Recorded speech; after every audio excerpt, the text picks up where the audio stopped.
In 2009, the Nobel Committee awarded one half of the Physics Prize to Charles Cohen Cow for his groundbreaking achievements in fiber optic communications.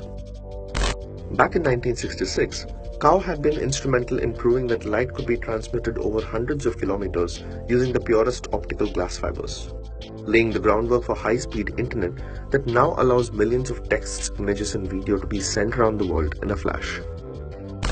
But more than a decade earlier, an Indian scientist named Narendra Singh Kapani had managed to transmit images over a bundle of optic fibers for the very first time. Born in 1927 to a Sikh family in Punjab, Kapani studied in Agra University and worked in the industrial wing of the Indian Armed Forces. When I first started my work in technology, which was in India in an ordnance factory, learning how to design and manufacture optical instruments, learned that in India, then came to Imperial College in London, primarily to learn about technology at the next level. And a year or two later, I was supposed to go back to India and start my own company. But he received a scholarship from the Royal Society to conduct research in fiber optics, a term that he coined in an article for the Scientific American.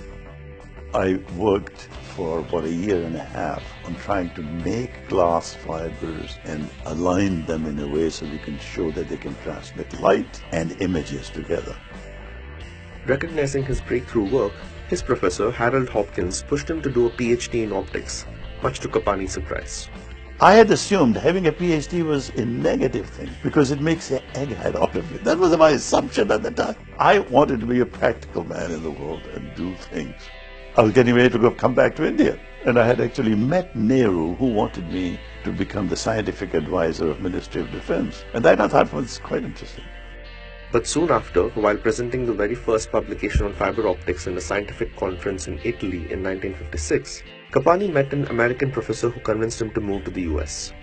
And so I came to University of Rochester as a faculty member. And one year led to another, which led to a job, which immediately got me into entrepreneuring. And instead of starting a company in India, I ended up starting my first company in this area, in Palo Alto. And started in 1960 and took it public in 1967. Kapani went on to publish more than 100 research papers on optoelectronics and obtained a similar number of patents to his name.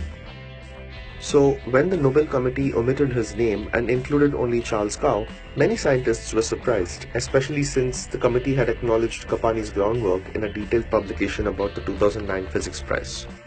But Kapani has said that he respects their decision while noting that his work did indeed precede Cow's.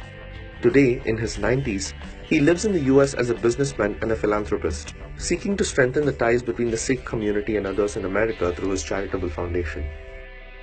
When I used to teach entrepreneurship at University of California, Santa Cruz, I used to say to the students, in the first lecture I used to say, most of you should never become an entrepreneur, but those that succeed can get someplace. And fortunately for me, I've been having a lot of fun together.